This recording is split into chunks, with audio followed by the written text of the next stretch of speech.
Subscribe करें और bell दबाएं ताकि कोई खबर रह न जाए।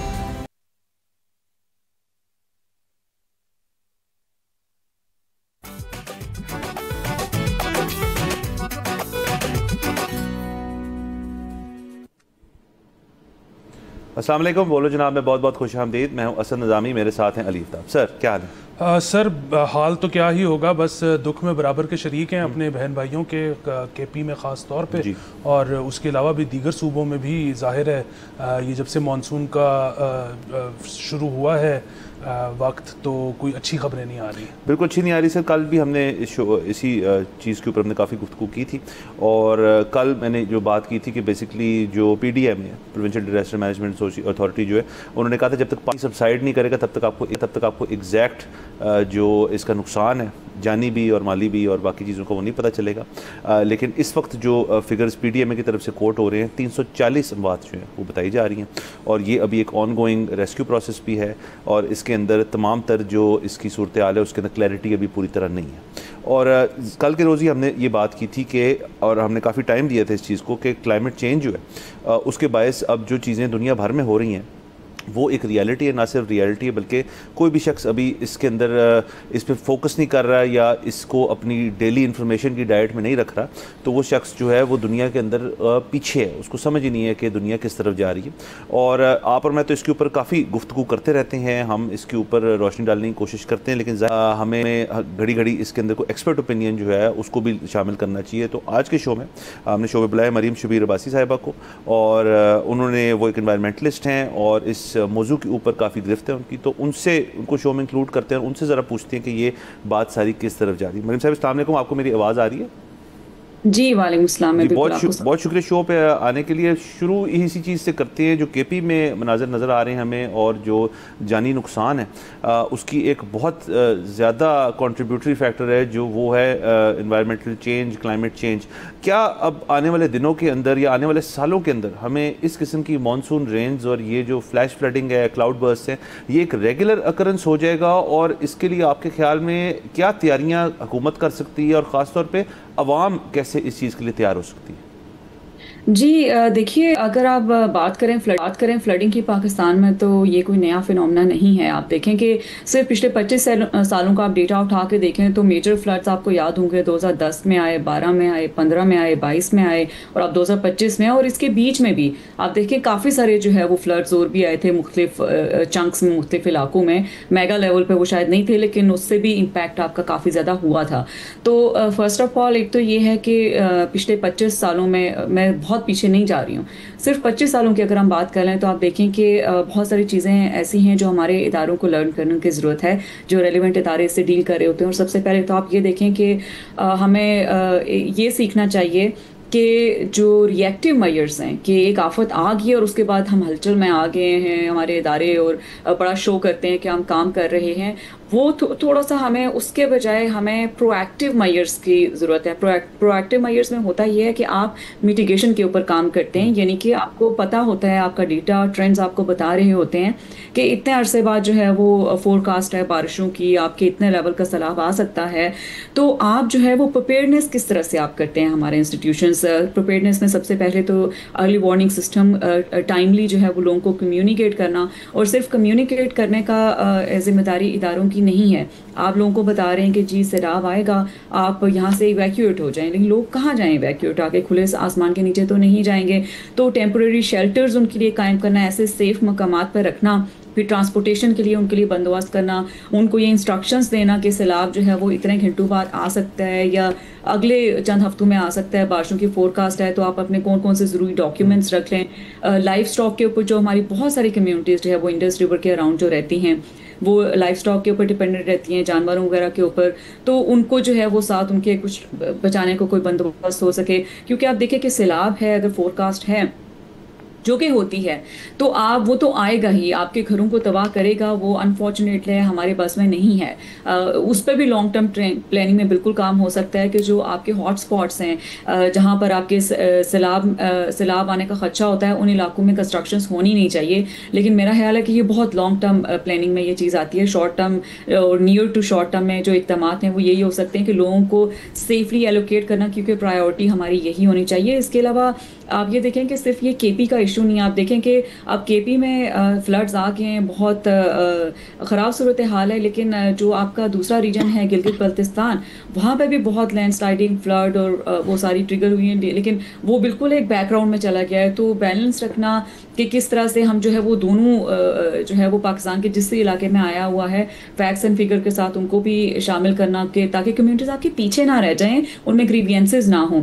इसके अलावा आपकी बहुत सारी चीज़ें ऐसी हैं जो कि इंडिविजुअल लेवल पे होती हैं, लेकिन जो अभी क्लाउड बर्स्ट के फिनोमेनास आपको बहुत जो पहाड़ी इलाकों में आपको ज़्यादातर नज़र आते हैं, ये फिनोमेनास बहुत लोकलाइज होते हैं और बहुत कम ड्यूरेशन में बहुत ज़्यादा आपकी बारिश हो जाती है। तो इस पर पाकिस्तान में अर्ली वार्निंग पे या इसकी प्रेडिक्शन पे बिल्कुल काम नहीं है। तो उस रिलेटेड रेडार का सिस्टम इंस्टॉल करना लोकलाइज, ताकि आप जो है वो प्रिडिक्ट कर सकें कम से कम 2 से 6 घंटों के बीच या 7 घंटों के बीच आपका इतना सा अगर आपके पास सिस्टम हो फोरकास्ट का, तो आप कर सकते हैं प्रिडिक्ट कि अच्छा आपका क्लाउड बर्स्ट इस इलाके में होने वाला है। क्योंकि ये बहुत लोकलाइज होता है, इसका थोड़ा टेक्निकल है कि ज़रा फोरकास्ट करना मुश्किल होता है, आपकी जो काम होती है, लेकिन पॉसिबल है, दुनिया में टेक्नोलॉजी है। और इसके अलावा आप ये देखें कि ये हाई टाइम है कि जो हमारे फेडरल इंस्टीट्यूशंस हैं, खासतौर पर क्लाइमेट चेंज मिनिस्ट्री, वो जो है वो प्रोजेक्ट्स एक्सपर्ट्स को मिलके उनके साथ प्रोजेक्ट्स बनाएं कि किस तरह से जो है वो अडेप्टेशन और मिटिगेशन पर काम कर सकता है, किस तरह से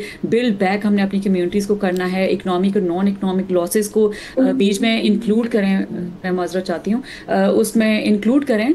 और फिर जो है वो आप जो है वो फिर इंटरनेशनल कम्युनिटी जो है उसको आप फिर उनको बताएं कि ये हमारा प्लान है, ये हमें करने की ज़रूरत है, ये हमारे नुकसानात आपकी वजह से हुए हैं, आप अब हमें फ़ंड करें।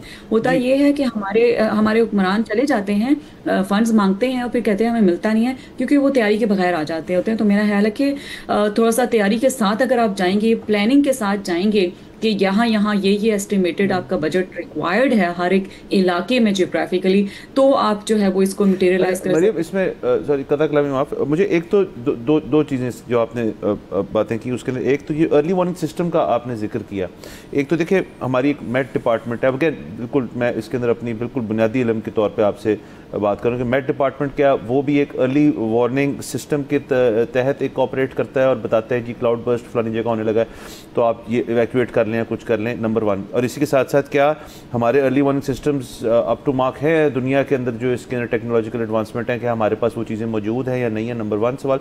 दूसरा जो आपने बात की वो ये कि जो पैसों की बात है, इस पर हमारे एक सवाल था मेरा, लेकिन आपने जिक्र कर दिया, अभी पूछ लेता हूँ, क्या ये सब लोगों को मनाना किस तरह इस चीज़ का कि जी उनका बनता है हमें पैसे देना, ये बड़ी मुश्किल एक चीज़ है आवाम तक पहुँचाना और बताना कीजिए कि वो दे ओ अस मनी, तो क्या इसको भी ज़रा जस्टिफाई आप करें कि उनको पैसे क्यों देने चाहिए? मैं पहले लेकिन ज़रा अर्ली वार्निंग सिस्टम का बता दीजिए।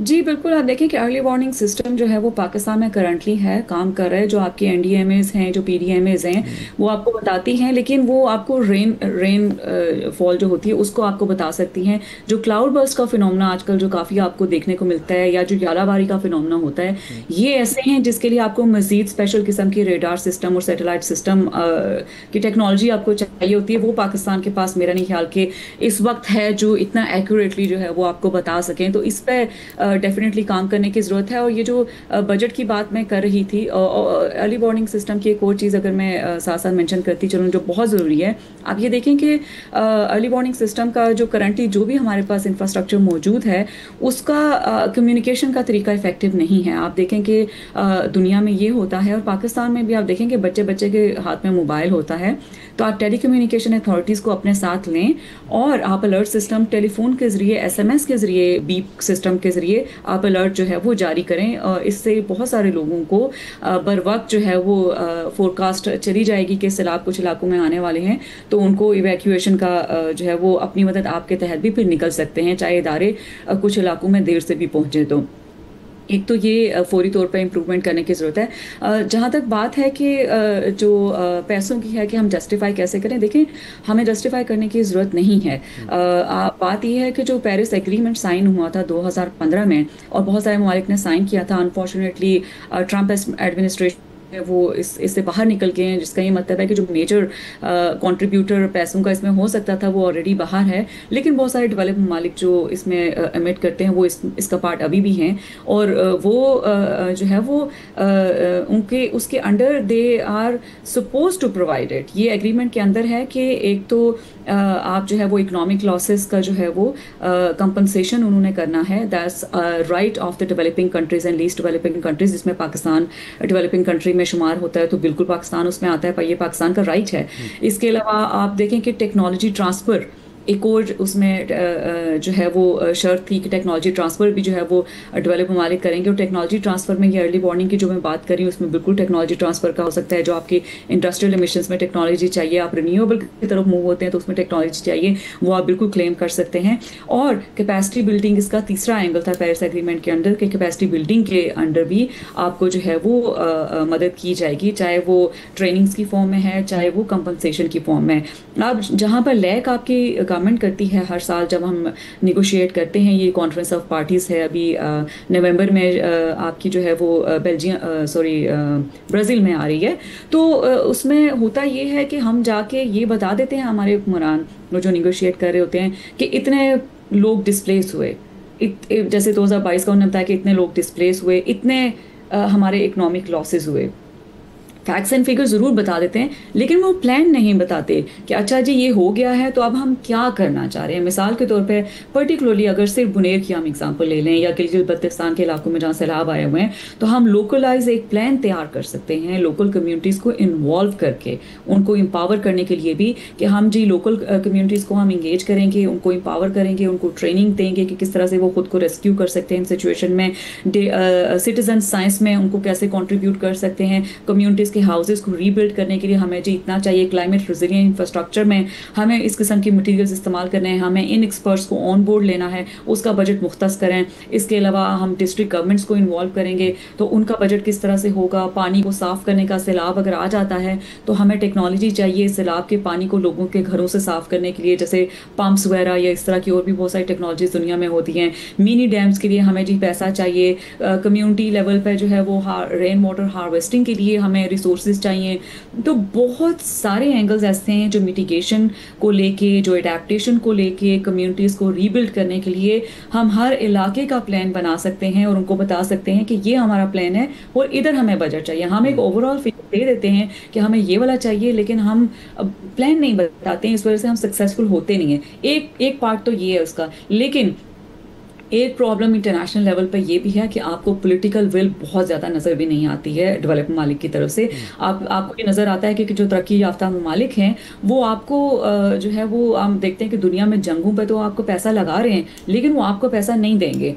और उसके लिए हमें डिप्लोमेसी की ज़रूरत है, रीजनल डिप्लोमेसी की ज़रूरत है। आप देखें कि हमारा मुल्क, हमारे पड़ोसी ममालिक बहुत सारे ऐसे हैं जो हम जैसी कैटेगरीज में आते हैं, उनके साथ मिल के, और ये होता भी है G77 प्लस चाइना हमें लीड कर रहा होता है, तो उनके साथ मिल के हम ये नेगोशिएशंस कर रहे होते हैं। तो ऐसी सूरत हाल में बॉर्डर के दूसरी तरफ भी इसी किस्म की सूरत हाल है क्लाइमेट चेंज की, तो हमें जो है वो एक दूसरे से इसमें जो है वो लर्न करने की ज़रूरत है कि किसी दूसरे मुल्क ने। मरियम, एक चीज़ जाहिर है, जो क्लाइमेट चेंज है इसकी वजह से हमें बहुत सारे मसाइल का सामना है और इसको डील करने के लिए बहुत सारे कंपोनेंट्स भी हैं। सो स्मॉग भी इसमें है, जिसकी वजह से हम ये देखते हैं कि हमारी सरकार की जितनी कैपेबिलिटी है या जितने उनके पास फंड्स हैं वो ज़्यादातर फॉरेस्टेशन में लगाते हैं।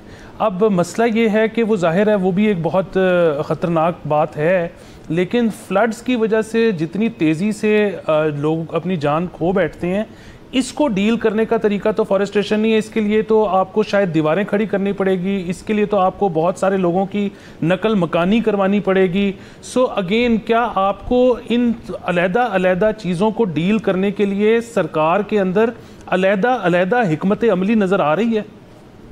जी, ये थोड़ा सा जो है वो हमारे इदारों के दरमियान प्रॉब्लम है कि बहुत सारे इदारे ऐसे हैं जिनके रोज़ ओवरलैपिंग होते हैं और कन्फ्यूजन रहता है कि एक अगर आफत आने वाली है या आनी है तो किसको क्या करना है। मिसाल के तौर पर अगर मैं आपको बताऊं तो NDMAs, PDMAs, फिर जो है इनके रोल क्लाइमेट चेंज मिनिस्ट्री के साथ ओवरलैप कर रहे होते हैं, ईपीएस के रोल कुछ ओवरलैप कर रहे होते हैं तीनों डिपार्टमेंट्स के आपस में। तो एक जो है वो कोऑर्डिनेटेड एफर्ट आपको नज़र आती नहीं है। इसी वजह से आप जो है वो कुछ आप जो है वो जो साबका भी आपकी आफात हैं ये जो गुजरी हैं सैलाबों की फॉर्म में या हीट वेव या स्मॉग या ड्राउट की फॉर्म में या सी लेवल राइज की फॉर्म में, आपको इसीलिए इसमें इम्प्रूवमेंट उस लेवल की नज़र नहीं आती। आप ये देखें कि क्लाइमेट चेंज जो है वो क्रॉस सेक्टर एक प्रॉब्लम है। क्लाइमेट चेंज आपके इकोनॉमी से रिलेटेड है, आपके एग्रीकल्चर को मुतासर करता है, आपकी पेट्रोलियम मिनिस्ट्री से रिलेटेड है, आपकी ये यानी कि जितने गवर्नमेंट डिपार्टमेंट्स आप उठा के देख लें, चाहे एचईसी को भी आप उठा के देख लें, ये क्रॉस सेक्टर सब डिपार्टमेंट में क्लाइमेट चेंज पॉलिसी को इनकॉर्पोरेट होना चाहिए। जो चेंजिंग क्लाइमेट है उनके ट्रेंड्स को उसमें इनकॉर्पोरेट होना चाहिए। जो उनकी गोल्स और टारगेट्स हैं वो एक दूसरे को कॉम्प्लीमेंट करने चाहिए, ना कि एक दूसरे का रास्ता काटें। तो आप कोऑर्डिनेटेड एफर्ट करेंगे तो आपका कुछ होगा। जो आपने बात की लोगों का जो जानी नुकसान खासतौर पर हो जाता है, ये बहुत इंपॉर्टेंट आपने मुद्दा उठाया और ये इस पर बात नहीं की जाती है। जो नॉन इकोनॉमिक लॉसेस हैं जिनको यूएन जैसे इदारे इतना मानते नहीं हैं और जो सिविल सोसाइटी बहुत ज़्यादा इसको पुश करने की भी कोशिश करती है कि मिसाल के तौर पर आप देखें कि बहुत सारे लोग हैं जिनने अपने जो है वो अजीज़ो अकारिब खोए हैं इन सैलाबों में। अभी रिसेंटली भी आप देखें कि बुनेर में जैसे 22 से 24 एक ही ख़ानदान के अफराद चले गए। तो उनका जो ट्रॉमा है, जो मेंटल हेल्थ इश्यूज़ हैं, ये बहुत ज़्यादा आपकी एक अच्छी सोसाइटी, हेल्दी सोसाइटी को बिल्ड करने में कॉन्ट्रीब्यूटिंग फैक्टर्स होते हैं ये आपके हालात जो हैं। तो आप ये देखें कि लोगों को ट्रॉमा से निकालने के लिए, उनको असेस करने के लिए कि उनका ट्रॉमा है, बेशक हम एक रेजिलिएंट कौम है लेकिन हमारे दिमाग पे ये चीज़ें असर करती हैं, हमें दुख देती हैं, देखने वाले को देती हैं, तो जो अजीज़ो अकारिब है उनको तो बहुत ज़्यादा देती हैं। तो उसको एड्रेस करने के लिए भी हमें रिसोर्सेज चाहिए, लेकिन सबसे पहले एक्नॉलेजमेंट हमें चाहिए कि जो नॉन इकोनॉमिक लॉसेस हो रहे हैं ये लोगों को अफेक्ट करते हैं और इन द लॉन्गर रन आपके लिए एक बीमार किस्म की सोसाइटी को डेवलप देते हैं, जो कि हेल्थी माइंड्स आपके नहीं होते हैं। आप डेटा उठा के देखें, जो नार्कोटिक्स हमारे डिपार्टमेंट्स हैं या इस तरह की जो मिनिस्ट्रीज काम कर रही हैं उनके आप डेटा उठा के देखें तो बहुत सारे लोग आपको यंगस्टर्स खासतौर पे ऐसे मिलते हैं जो कुदरती आफात के जब बात आती है तो उसमें वो बेचारे मेंटल हेल्थ इश्यूज से गुजरते हैं, तो वो इन नशों और इन चीज़ों की तरफ भी लग जाती हैं, जिन तरह से उनकी ज़िंदगियाँ तबाह हो जाती हैं। तो इस तरफ भी थोड़ा सा काम करने की ज़रूरत है। और ये भी आप जो है वो यूएन के इदारों के साथ और इंटरनेशनल इदारों के साथ जब आप काम करें तो उनके साथ ये चीज़ें ज़रूर जो है डिस्कस करनी चाहिए। मतलब यहाँ पे जाने ब्रेक के ऊपर, ब्रेक के बाद कुछ और सवाल है मरीम से, वो ब्रेक के बाद पूछते हैं। Let's take a break.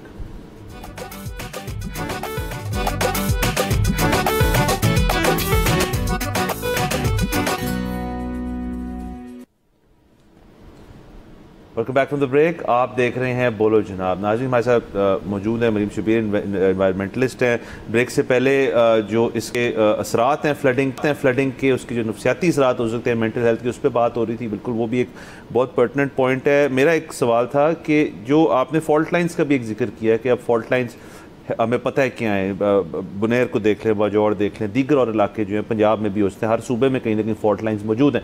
अच्छा, क्या ये बात कहना दुरुस्त होगा कि फॉल्ट लाइन्स जो हैं वो मज़ीद ईयर ऑन ईयर बढ़ती जा रही हैं, नई डिस्कवर हो रही हैं, नई फॉल्ट लाइन्स बन रही हैं, या ये ही इलाके हैं जो हमेशा से मुतासिर हैं और यही ज़्यादा ससेप्टेबल हैं फ्लडिंग के लिए? और अगर तो ये वाली बात मेरी दुरुस्त है कि यही इलाके हैं जो हमेशा ससेप्टेबल है, तो यहाँ पर अभी तक इतनी आबादी जो है उसके लिए गवर्नमेंट कुछ करती क्यों नहीं? और जो नई फॉल्ट लाइन्स डिस्कवर अगर हो रही हैं, क्या प्रोसेस यही है कि जी जिस जगह फ्लड आएगा वो हमारी अब फॉल्ट लाइन बन गई है? इससे कोई प्रीएम्प्टिव मेजर नहीं है कि गवर्नमेंट जो है पहले ही असेस कर ले कि जी ये इलाका जो है हमें लग रहा है यहाँ पे घर ना बनाने दें, यहाँ पे कारोबार ना करने दिया जाए क्योंकि ये फ्लड से ज़्यादातर मुतासर हो सकते हैं?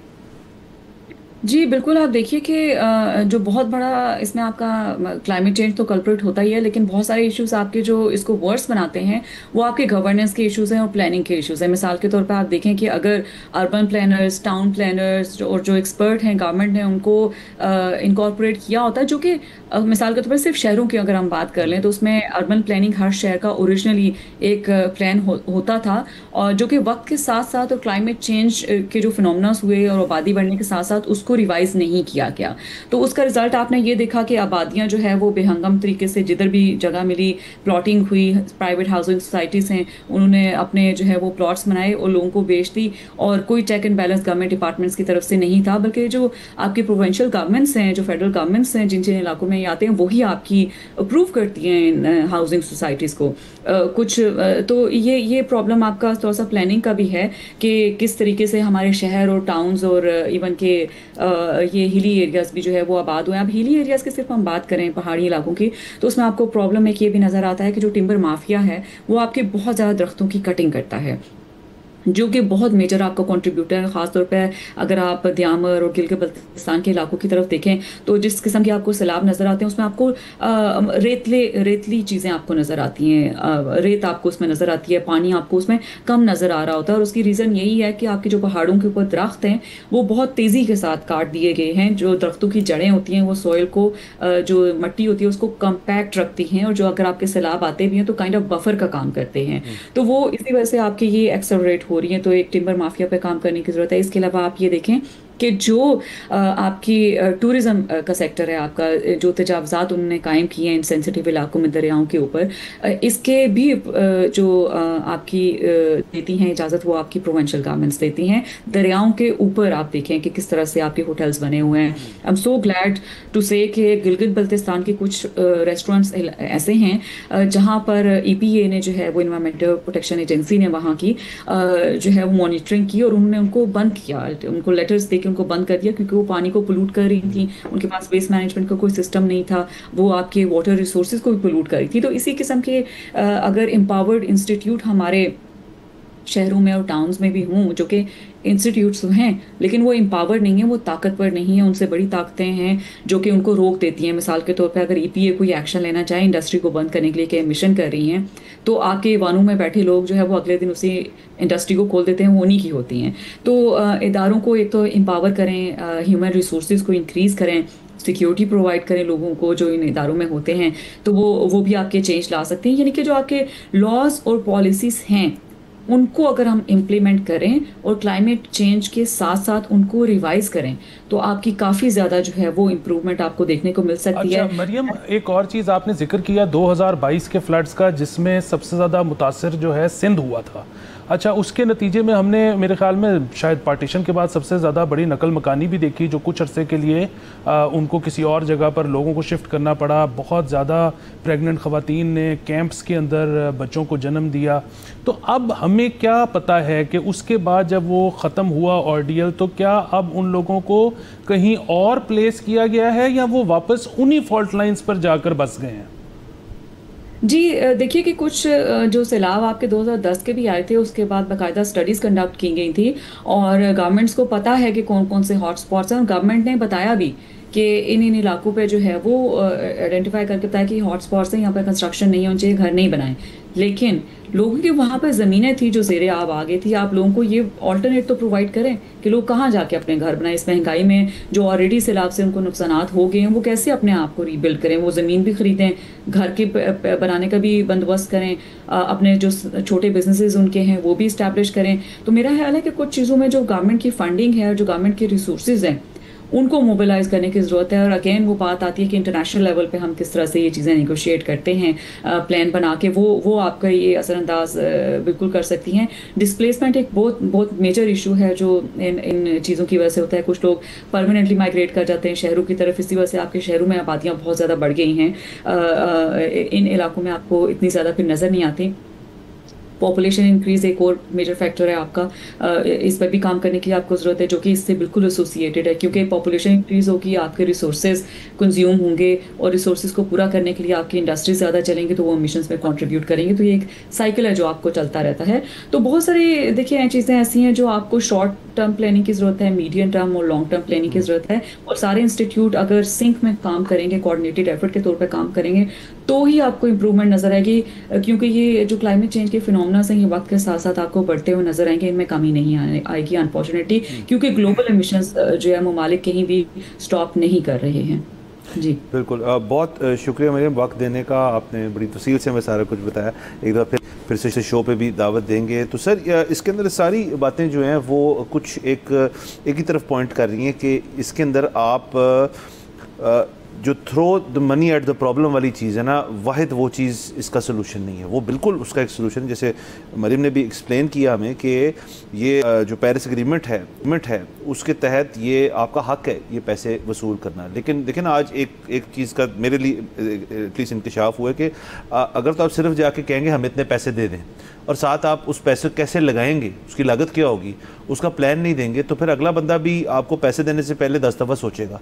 तो ये यहाँ पे अगर हमारी किसी किस्म की गवर्नमेंटल लेवल पे कमी है, बताई है, तो इस चीज़ को बहुत जल्दी दुरुस्त करना पड़ेगा। और उसके बाद जब पैसे आ जाएंगे फिर throwing money at the problem भी उसका हल नहीं है, क्योंकि जैसे उन्होंने कहा कि inter departmental, inter provincial, national government से हर प्रोविंशियल गवर्नमेंट में कोऑर्डिनेटेड एफर्ट जब तक नहीं होगा ये मसले हर साल होते रहेंगे। जी बिल्कुल, देखिए ना कि आपने एक तो फॉरेन पावर्स को कन्विंस करना है कि वो पैसे दें, उसके बाद आपने उससे पहले बल्कि आपने स्टडीज़ करानी है। जिस तरह से ये बात हुई है कि जी जो आपकी फॉल्ट लाइंस हैं वहाँ से अगर आपने लोगों को डिस्प्लेस करना है तो आपको उनको पहले कन्विंस करना है, ये भी एक आपकी आगाही मुहिम होगी। दूसरी चीज़ ये कि वो अपनी प्रॉपर्टी क्यों छोड़ें, वो कैसे एक महंगी प्रॉपर्टी नए सिरे से ख़रीदें। अगेन ये एक पूरा प्लान जब तक हुकूमत के पास नहीं होगा, हुकूमत इंटरनेशनल पावर्स को नहीं दे सकती, तब तक लोगों को कुछ ऑफ़र नहीं किया जा सकता। सो ये जब तक पूरे प्लान्स, और अगेन ज़ाहिर है डाटा कलेक्शन भी एक ऐसी चीज़ है जिसके अंदर रिसोर्सेज चाहिए होते हैं, लेकिन बहरहाल हुकूमत एक ऐसी चीज़ होती है जो कि हर इलाके में मौजूद होती है। सो इतना तो शायद वो बग़ैर फंड्स के कर ही सकते हैं। एक दफ़ा डाटा हमारे पास हो, उसके मुताबिक एक प्लान बन जाए, तो फिर बाहर मुल्कों से कैसे डील करना है, यहाँ पर लोगों को कैसे कन्विंस करना है, इंफ्रास्ट्रक्चर कैसे बिल्ड करना है, ये सारा कुछ मुमकिन है। लेकिन जैसे सबसे पहले आपने कहा डाटा और उसके मुताबिक एक प्लान। बिल्कुल सर, और ऐसे नहीं है कि हमारी सूबाई हुकूमतें जो हैं वो ये काबिलियत नहीं रखती डेटा कलेक्शन की। आप लोगों को शायद इस चीज़ का ना इतना पता हो कि बेनज़ीर इनकम सपोर्ट प्रोग्राम से लेके लैपटॉप स्कीम जो है, ये सारी डेटा ड्रिवन एक्सरसाइजेस थी। इसके अंदर जो आपको डेटा कलेक्ट किया आपने, वो लैपटॉप डिस्ट्रीब्यूशन तो उसका एक एंड था, बेनज़ीर इनकम सपोर्ट का कार्ड उसका एक बाय प्रोडक्ट था, लेकिन उसके पीछे जो सारा डेटा गैदरिंग थी, वो डेटा गैदरिंग जो थी वो यहीं के लोगों ने की थी। कुछ शायद इंटरनेशनल हेल्प आपने ली हो, वैसे इसके अंदर कोई बुराई भी नहीं है। स्टैटिस्टिशियंस हों और बाकी लोग जो हैं जो दुनिया में ये काम करते हैं, उनको जैसे आप बहुत लोगों के लिए बाहर से लोगों को बुलाते हैं, अगर तो मैं तो वैसे ये नहीं मानता कि ऐसे लोग यहाँ पे मौजूद नहीं है, यकीनन होंगे, अच्छी पढ़े लिखे लोग होंगे। डेटा के बाद प्रोजेक्ट का प्लान प्रेजेंट किया जाए, उस प्रेजेंटेशन के एवज आपको पैसे मिले और वो उसी तरह इंप्लीमेंट हो, ये इसका की है। बिल्कुल है। यहाँ पर हुकूमतें घबराती हैं, और वो घबराती इस चीज़ से हैं कि अगर डाटा कलेक्शन करने दी गई और पता ये लगा कि हमारी हुकूमत में लोग गुर्बत की लकीर से ऊपर निकलने के बजाय मज़ीद नीचे धंस गए हैं, तो उससे हमारा वोट बैंक मुतासिर होगा। इस एक खौफ की वजह से किसी भी किस्म की डाटा कलेक्शन नहीं करने दी जाती, और नतीजा क्या होता है कि लोगों को जानी माली नुकसान होता है। बिल्कुल सर, बड़ी सोचनाक सूरत हाल है। हम बिल्कुल दुआ करते हैं कि ये सिचुएशन जो है जल्द से जल्द काबू पाया जाए। इसके ऊपर जो अपडेट्स होंगी मैं आपसे शेयर करते रहेंगे। यहाँ पे जाना है हमने एक ब्रेक के ऊपर।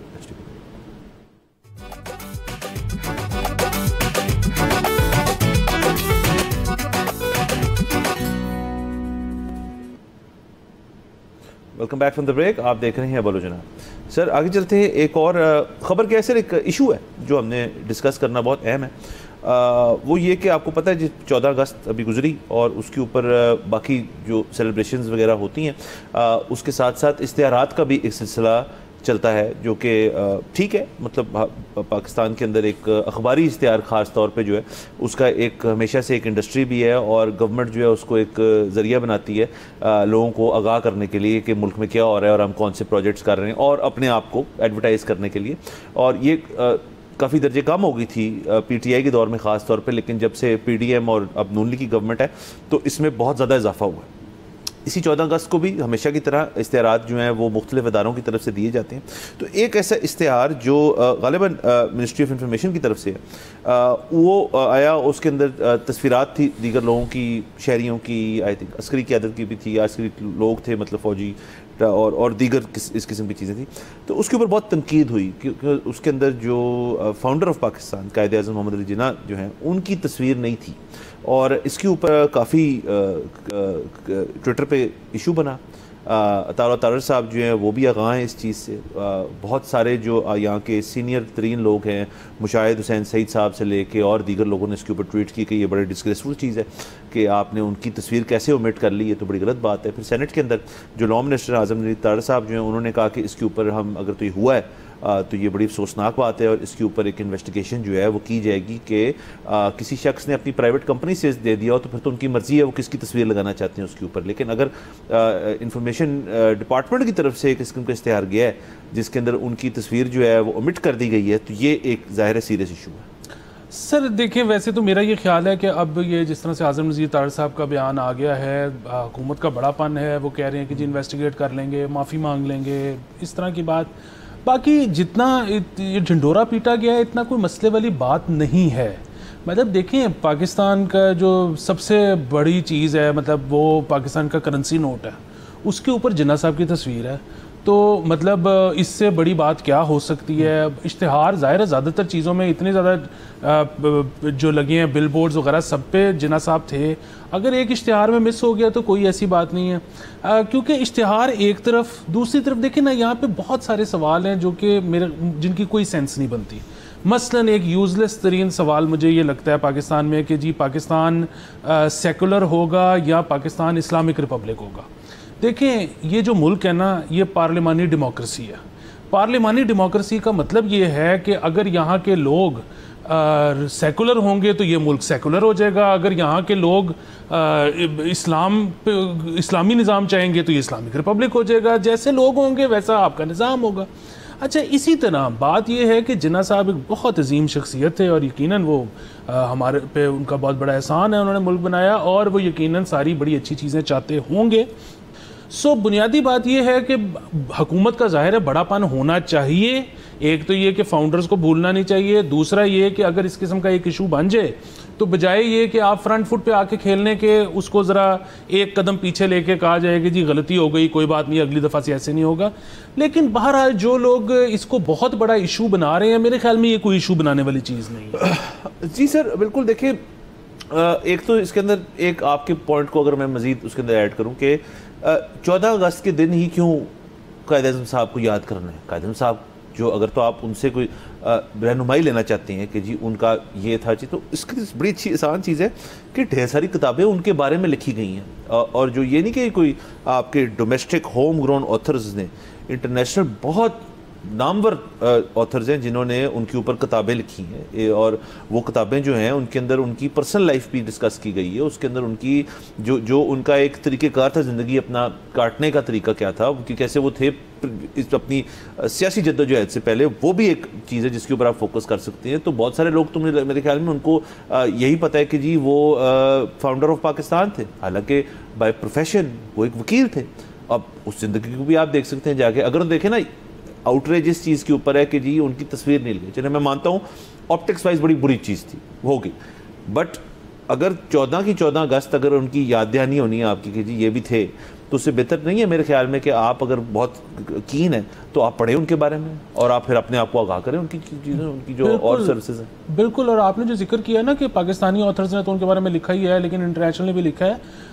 जो उनकी बायोग्राफी पाकिस्तानी स्टेट ने सैंक्शन करके लिखवाई थी वो स्टैनले वॉलपोर्ट से लिखवाई थी, वो किसी लोकल से नहीं लिखवाई थी।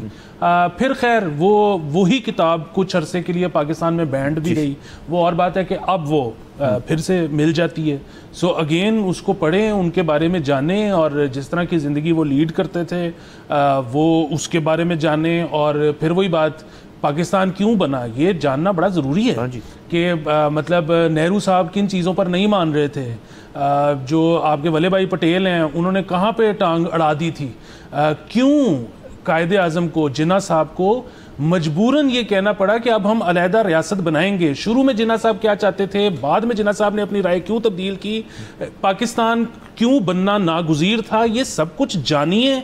उसके बाद इश्तिहार में तस्वीर छपी नहीं छपी बहुत मेरे ख्याल में एक मीनिंगलेस सी बात है। और सर बाकी ज़ाहिर है सर इसके अंदर फिर जो एंगल है ना, अगर लोगों को थोड़ा ना इश्तिहारात के ऊपर भी थोड़ा सा अपने आप को एजुकेट करना चाहिए कि ख़ास तौर पे अखबारी इश्तिहारात जो होते हैं, बिलबोर्ड शिलबोर्ड्स पे चलिए छोड़े ना, वो तो एक अलग चीज़ है। अखबारी जो इश्तिहारात होते हैं उसका एक पूरा मैकेनिज्म बना हुआ है और वो उसके अंदर ना एक बिजनेस एंगल भी होता है और उसका जो डिज़ाइन होता है वो इंफॉर्मेशन डिपार्टमेंट ही हमेशा बनाता है और उसको रिलीज़ करता है।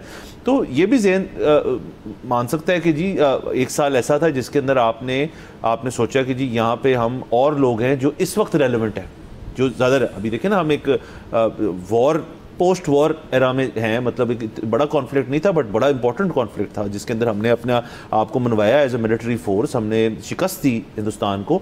अब वो एक रेलिवेंट इशू है इस वक्त। तो ज़ाहिर है इंफॉर्मेशन डिपार्टमेंट जो है जब अपने इश्तिहारात को कंसीव कर रही होगी और उनका आर्ट वर्क तैयार कर रहे होंगे तो उन्होंने उस चीज़ को ज़्यादा तरजीह दी होगी। इस चीज़ में ये मान लेना कि जी वो जिन्ना साहब को भूल गए हैं, ये मेरे ख्याल में ज़रा अनफेयर है टू द इंफॉर्मेशन डिपार्टमेंट। उन्होंने जो इस वक्त रेलेवेंट चीज़, उन्होंने वो जज्बात उजागर रखने हैं जो कि मेरे ख्याल में कोई बुरी चीज़ नहीं है उसके अंदर। बिल्कुल सर, आप देखिए 77 साल में पहली दफ़ा हुआ है कि पाकिस्तान एक जंग जीता है जिसको all over the world recognise किया जा रहा है कि हाँ ये जंग पाकिस्तान ही जीता है। इसी तरह आपने जिस तरह से कहा, इस वक्त हम डिजास्टर मैनेजमेंट में से गुजर रहे हैं। सो इस वक्त वो लोग बहुत जो है रेलेवेंट हुए हुए हैं। सो अगेन आप जब जिंदगी गुजार रहे हो, पाकिस्तान जैसा news cycle, every day is a new day, there is no dull day, यहाँ पे तो आपने अपने न्यूज़ साइकिल को भी देखना है। सो अगेन गलती हो जाती है। मेरे ख्याल में it wasn't a big deal, इसको बहुत बड़ा इशू बनाया गया, नहीं बनाना चाहिए था। बहरहाल इसके बदले में जो मतलब इसके नतीजे में जो हुकूमत का रवैया है, मैं तो उससे खुश हूँ कि उन्होंने कोई उसको डबल डाउन करने की कोशिश नहीं की। उन्होंने कहा जी ठीक है गलती हो गई है, हम देख लेंगे किस क्वार्टर से हुई है, हम उसको पिनलाइज भी कर देंगे, आगे चल। और वैसे भी देखें ना, उसमें ये ना कीजिएगा कि किसी आपका जो स्टाफर है उसको आप फायर करते हैं इस चीज़ के ऊपर कि भाई नौकरी किसी की नहीं जानी चाहिए। नौकरी किसी की नहीं जानी चाहिए। और अगर देखें ना, ये तो चीज़ आती है straight from the top. I assume कि भाई कुछ को बैठ के चार जहन जो है मिले होंगे कि जी इस किस्म का इश्तिहार बनाते हैं। अगर तो वैसे ही आपने फ्री फॉर ऑल रखा हुआ है, जो मेरा जहन नहीं मानता कि जी कोई भी बना ले और वो छाप दे, ऐसे नहीं होता होगा। तो अगेन इसमें जो इन्वेस्टिगेशन है, मेरे ख्याल में रिसोर्सेज आपको इतने ज़्यादा डिप्लॉय नहीं करने चाहिए। एक बात होगी, बात ख़त्म होगी और इसके बारे में ज़ाहिर बाद में केयरफुल रहेंगे। भारत से हमारा वक्त ख़त्म हो जाता है। कल आपसे इंशाल्लाह फिर मुलाकात होगी। इजाज़त दीजिए, खुदा हाफ़िज़।